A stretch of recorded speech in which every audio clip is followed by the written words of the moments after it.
And then in townships, you have the second-class township code that gives rise to ordinances and says, all right, you can pass ordinances. So you have this whole heap of crap basically on top of you when you're a second-class township. Most second-class townships I work with feel like they're second-class citizens because they're basically buried under all this bureaucratic mumbo-jumbo. You got the Constitution, you got the statutes, you got the bureaucratic codes, and then you can finally pass ordinances way down here.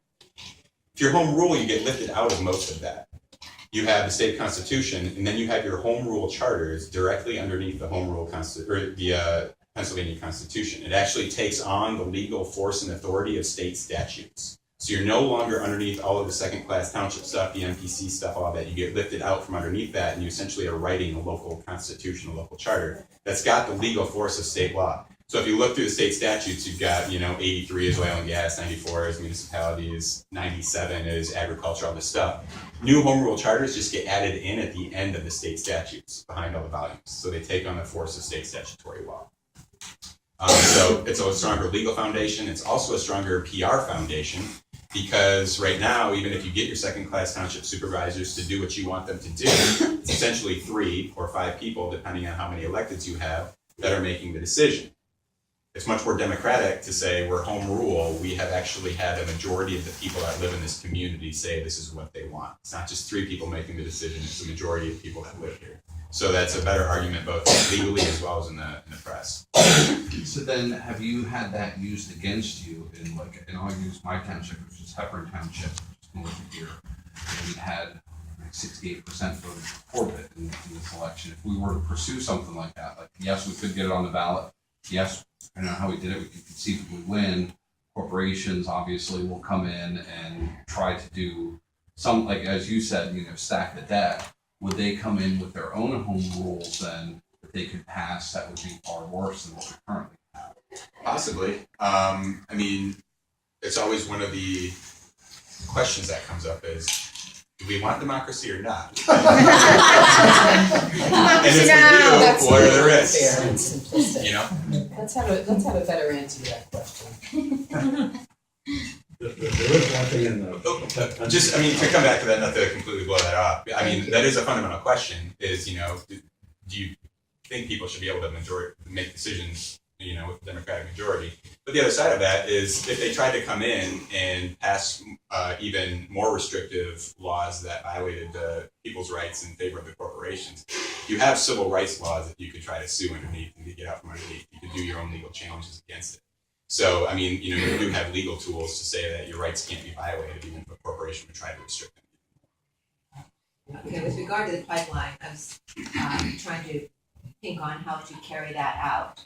If the people had been civilly disobedient, and there had been 500 of them, and so you have the bulldozers and the everything else you have, and front end loaders, and we have people here. I said, okay, well, we're going to arrest and send all 500 of you to prison. Or, the dozers started moving forward and somebody had gotten hurt. And then can they call in the National Guard? Just how far do you project this out as to who finally trumps or what finally trumps? If nobody is willing to give in and if everybody's willing to put everything on the line. Yeah, it's not my decision. It depends on how far the people that live there want to take it. There's a community I'm working with right now in southeast Pennsylvania that's putting language into an ordinance that they're proposing that would legalize direct action as long as it's against the prohibitions of the ordinance. They want to stop a pipeline. And they're saying it's legal for us to do nonviolent direct action if it means it's enforcing our rights as put forward by this ordinance. So, they're going that far. They're making a public statement that says, we intend to physically protect our community if the courts won't. And so it's new conversation, but it was funny. I had a meeting down there recently, and I was watching. It was a pretty rural conservative community. People actually think that through and talk about it, amongst themselves about what that means. And they're like, this would actually put me on potentially the wrong side of existing law. And most folks in a lot of these communities aren't used to being in that position. We have to think this through, and what does disobedience actually mean to us, to our reputation, to the privileges that we have, to what it is that we want to protect. And there's a lot of other people currently right now, as well as in our country's history, that have always been on the other side of the law, that have always been not privileged by the law, that's had the law used oppressively against them. And so the community down there is finally realizing that even though they thought that they had a legal system that worked for them. It wasn't until they came up and tried to actually use it to get what they wanted, they found it didn't. And so now they're having to basically do soul searching and say, we don't have the system we thought we did, and we don't exactly know where this is going to head and what we need to do to change it. But if we stay where we are, we're not going to get what we want, and our rights are going to continue to get violated. So where does it end? I don't know. I mean, that's a question for the people that are involved, not for me or anybody else. I think it'll be different in each community. Well, I think another thing you have to consider too is, in a situation like that, these corporations, for whatever reason, are very, very conscious and self-conscious about their public image. I think that, I'm guessing that has to do with shareholder investment. When shareholders see that a corporation is bullying a small community, involved in a lot of litigation, they get a little bit insecure, and they tend to hold back on their investment. And that, I think that can even sway, some of these corporations into backing down. I mean, you look at what the oil and gas industry spends on commercials and public relations and trying to convince everyone that they're going to be your good neighbor just in Pennsylvania. They spend billions on that. There's a reason. They need public acceptance and buy-in if they're going to proceed. If not, they're going to have such a rocky road ahead of them, they're not going to be able to proceed. Their operations are going to end up fragmented, they're going to end up delayed, it's going to cost them money, and they're going to lose. Well, there's always at some point a game of bluff. Oh, yeah, So it's absolutely, just a matter of who absolutely. wants to be the strongest at the game of bluff, Or the most stubborn. or the most stubborn, right? What types of communities have you seen this be successful at, and where have you tried it where it hasn't been? What have you seen why it hasn't been successful? Home rule or the rights-based stuff? Home rule, that's the start. Home rule is a relatively new project area for us in the last 5 years or so. So we haven't been a part of that many campaigns yet. There's probably going to be more this year than we ever have.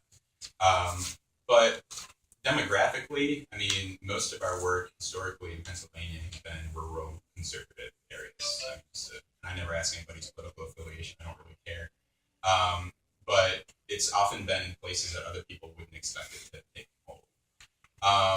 Regarding the home rule, in Blaine Township, which was the community fighting the coal corporation, they actually drafted this charter and they put it forward for a vote of the people. Coal corporation dumped in $500,000 to defeat the measure in a rural township, second-class township of 400 people. Oh my God. So, it's tough to compete with that. In Ridgeway Township, Elk County, they had a failed home rule campaign a couple of years ago. And basically there they had drillers that also came in and spread a bunch of misinformation.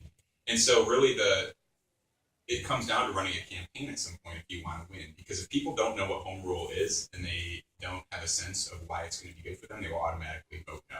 And there's going to be a lot of misinformation that will go around the community. The most common ones are that it's going to raise taxes, which it doesn't. I mean, I've talked to a number of home rule communities. Historically, most home rule communities in Pennsylvania go that route in order to protect people from higher taxes. It's often a tool that more affluent or wealthy communities put into place so that they can have more control over local taxation policy. So it's not going to raise it, but you'll hear that.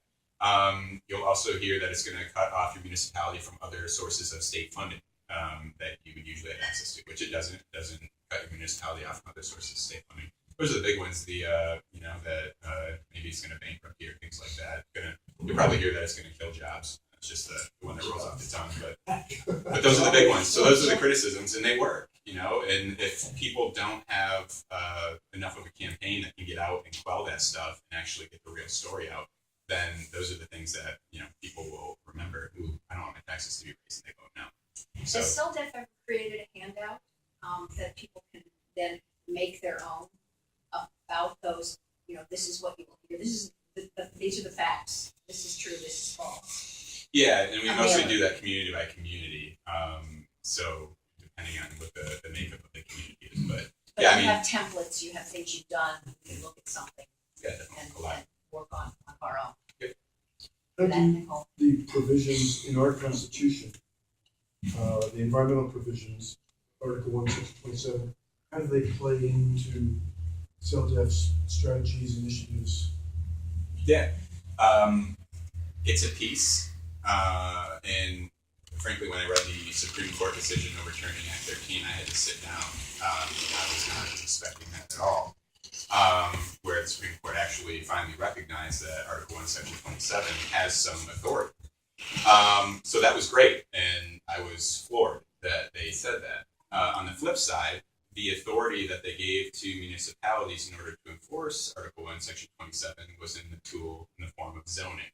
So they basically said, yes, municipalities do have a duty to protect the natural environment. They said that. And the tool we're going to give you to do that is zoning, which from our perspective is not a great tool. Zoning doesn't allow you to say no to activities that have been legalized by the state. So drilling's been legalized, pipelines, injection well, stuff like that. Zoning says that you have to allow for it somewhere within the municipality. You can't do a blanket ban, you have to put it somewhere, which from our perspective, means defining your terms of surrender. It's deciding which neighbors you like the least. I mean, that's what zoning is. So the Article 1, Section 27 stuff, we put it in our legal briefs and we put it in the ordinances that we draft because I think it is an important amendment. However, the current interpretation from the Supreme Court, I think, is limited at best.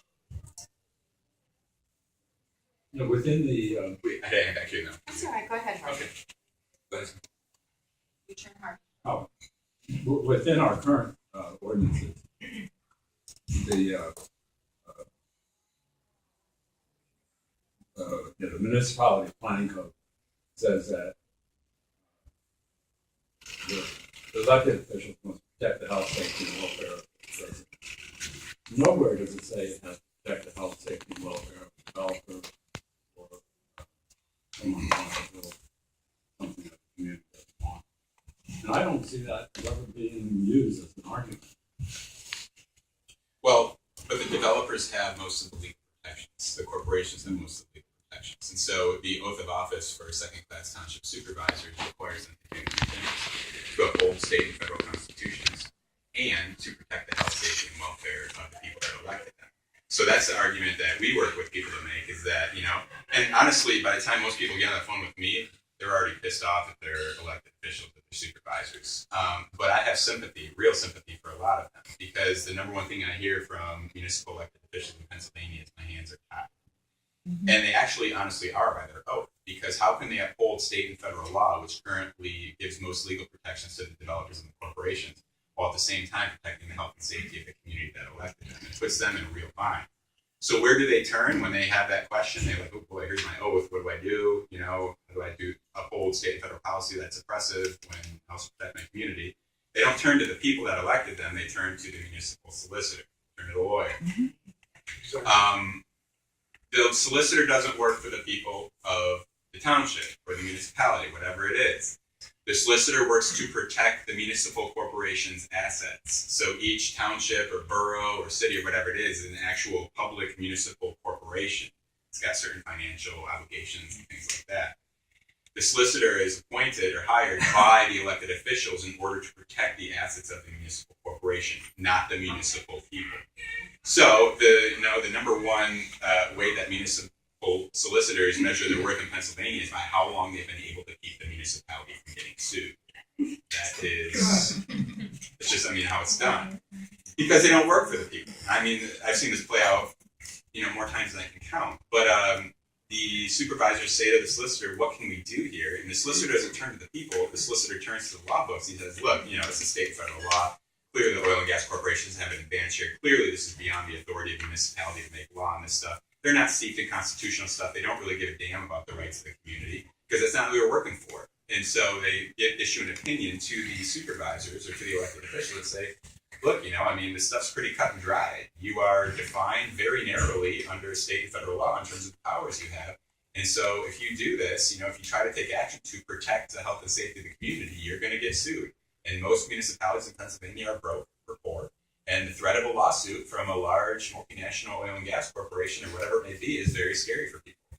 And it's like, I'm sympathetic to that. I know that that is a real concern. Getting sued in a poor community is a big deal. And that's usually, where I don't have an opinion on this stuff. I'm not here to tell folks to do or not to do something. Those are decisions that the community has to decide for themselves.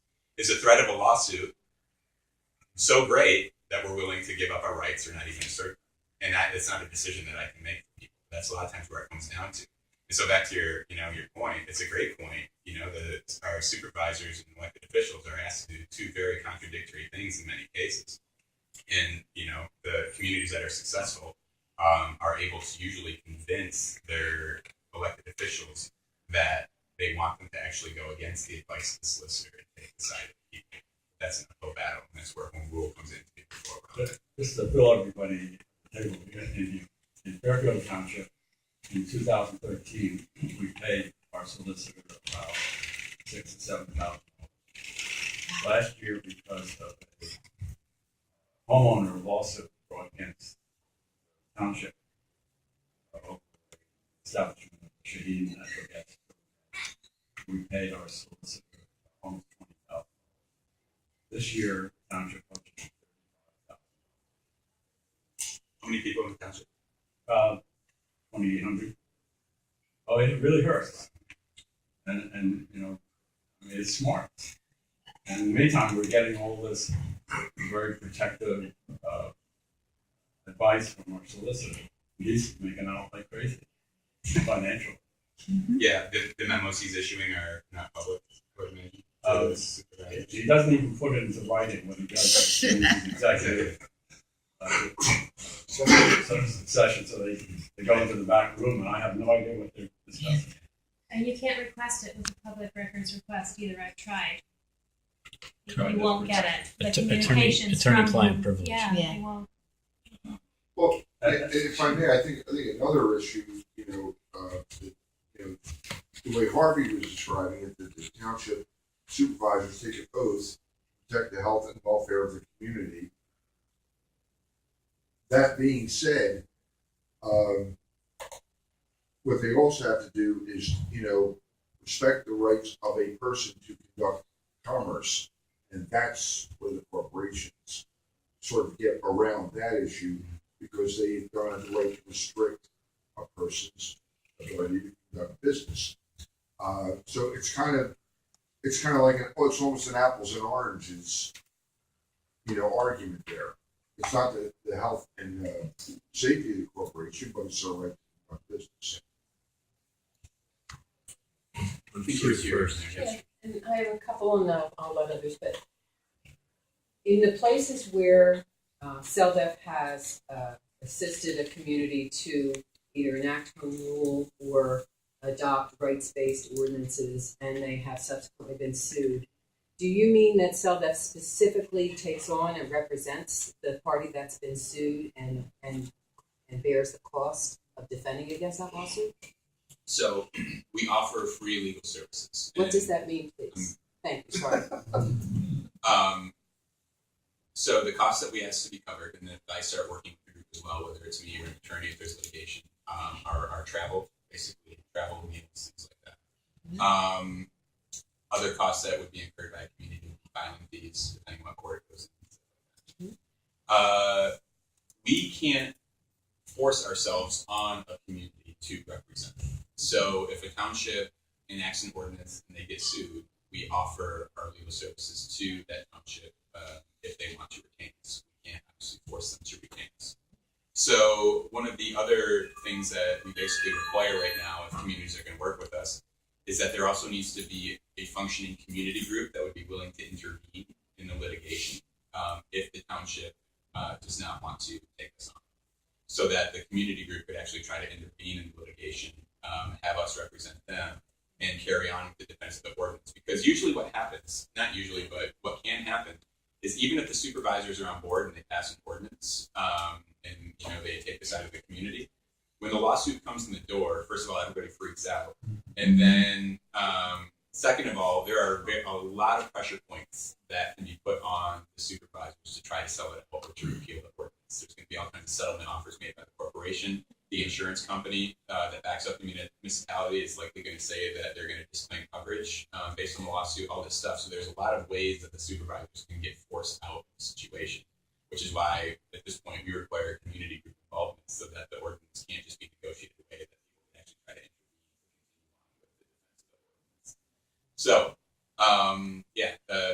services, all of the briefs, the phone calls, things like that. That stuff is free, but we encourage down costs for travel and fees or copies, stuff like that. Do you have lawyers on staff? Because your website doesn't really show it. I mean, you have your founder is a lawyer, but the rest of your staff people are not. Do you subcontract the legal representation? Yeah, we have other staff attorneys. We have about 14 attorneys that work with us. Work with you or work for you? Both. I mean, there's different relationships. I mean, some are contracted, some are staff. Is CELDF a legal firm? Are you a law firm? Or are We're you a a community 501c3 nonprofit law. law firm?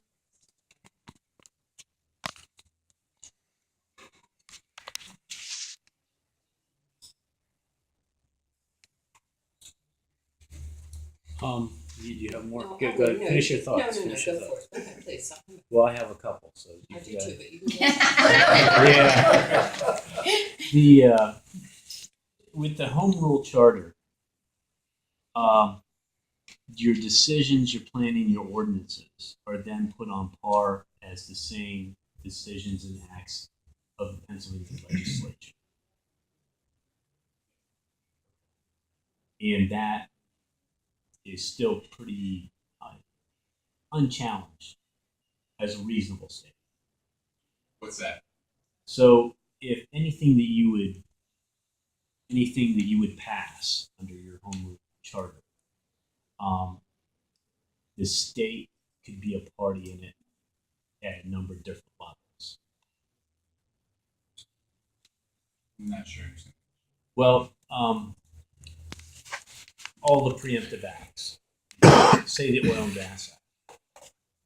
You have a couple different regulatory agencies within the state that could then possibly have party status because your home rule charter is preempting their right, their regulatory power, not necessarily right, regulatory power. So your fight could then possibly be the corporation, and the list of state agencies, possibly the Pennsylvania legislature, even as far as not wanting to reestablish law that would be in contrast to what they've established. Yeah, I mean, most likely the opponent would be the corporation that wants to put the activity in. Generally, and this is just generally, but the state would have to have explicit language in whatever preemptive laws they have on the books that would authorize the state to take action against the municipality. And the only one that I'm currently aware of, and it doesn't mean that there aren't more, was the Acre Act passed in 2005, which allowed the Attorney General to sue municipalities that passed local laws prohibiting or regulating discharge of sewage sludge in factory farms. So, and we actually had experience with that. We had a number of communities passing sludge bans, rights-based sludge bans in the early to mid-2000s. And the state passed this law. And so up to that point, before the state passed the law, it was the sludge corporations themselves that would have to sue the community to overturn the ordinance. Once that law got passed, it actually privatized the Attorney General to where the sludge corporations didn't have to any longer do the suing themselves. They just had to pick up the phone, inform the Attorney General that there was a rogue, out of control community that has local law banning sludge. And then, so this happened in Packer Township, Carbon County, not that far from here. They passed a sludge ban and didn't get sued by the sludge dumper. They actually got sued by Tom Corbett, who's the Attorney General. So this community had elected Corbett to be the Attorney General. He turned around and sued his constituents on behalf of the sludge corporation. So, that is possible if there's a prohibition in the home rule charter that the state has authority over to sue municipalities, but that would have to be explicit in the preemptive laws that gives them the authority to sue. So it could be It had to be explicit. They just couldn't be party just because it's you are preempting their. Well, see, Act 13 was actually intended to be the acre law. Yeah. for oil and Yeah. gas. I get Act 13. Yeah. I'm just trying to see. So Can I? it hasn't happened yet. It hasn't happened yet. But to your point, I think there could be a number of different parties that would want to undo what you're doing. I think from the state level, my perspective would be is if communities, started doing more of these charters and stuff like that, they would be more likely to actually work to change the home rule laws at the state level in terms of trying to limit the community. That would be my that was my next question, was that the empowerment of the home rule, exactly, where's the beginning and the end point on that, do you think? Where do you see that, where does it come from, and where's its flaw? Let me say Where something does it here, get because pulled? the home rule has old history in this state. This is nothing new. I mean, there's many municipalities that have home rule at the end of their statutes, and don't know, I can't name them offhand, but I'm sure you probably could. Some of the ones that are, that have had it for way long on the books. Started in the late 60s. And what communities can you name offhand? I just can't off the top of my head, but I've read them. Yeah, there's a listing on our website and on Wikipedia as well. But like Ferguson Township in Center County, State College. Their Philly is. There's Tamaqua not. Oh, no. St. Mary's in Elk County, Yeah. Edinburgh and Erie County. There's a number. There's also 7 counties that are home rule. Luzerne County, Northampton County, Yeah. Erie County, Allegheny, Philly, Venango, and one of those. But to your earlier presentation, though, it's still really pretty uncharted. Yeah, and it hasn't really been used for some of the purposes that communities are talking with right now. So we don't know what the response from the state's going to be if the communities start enacting these things. In the blanket ordinance, if you were to use a blanket ordinance, the parties would then be, again, the same people, just the industrial operator. Do you mean if you're able to get the township supervisors to pass the ordinance? Is that what you mean? Correct. Yeah, like depending on what the prohibition was, what you're actually trying to stop. I haven't seen the state step in, other than the one where they were explicitly authorized to do so by the acre law. I haven't seen the state. Still just the acre law. Have you steered any municipalities towards multi-municipal agreements, in that their zoning can be shared between a couple municipalities, where one municipality would potentially take drilling, say, and another municipality would take something else, in which then you could have a prohibition ordinance? We haven't. We're our work is not really about working with communities to negotiate those harms. So we don't do the zoning stuff. We haven't done multi-municipality. We've worked with municipalities that are geographically close to each other, but it would be undoing their own rights.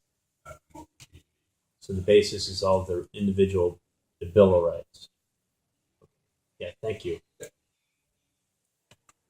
Did you say earlier that in the big picture, and I don't know whether you meant this is like a logical outcome of this or one of your goals, but is to actually look at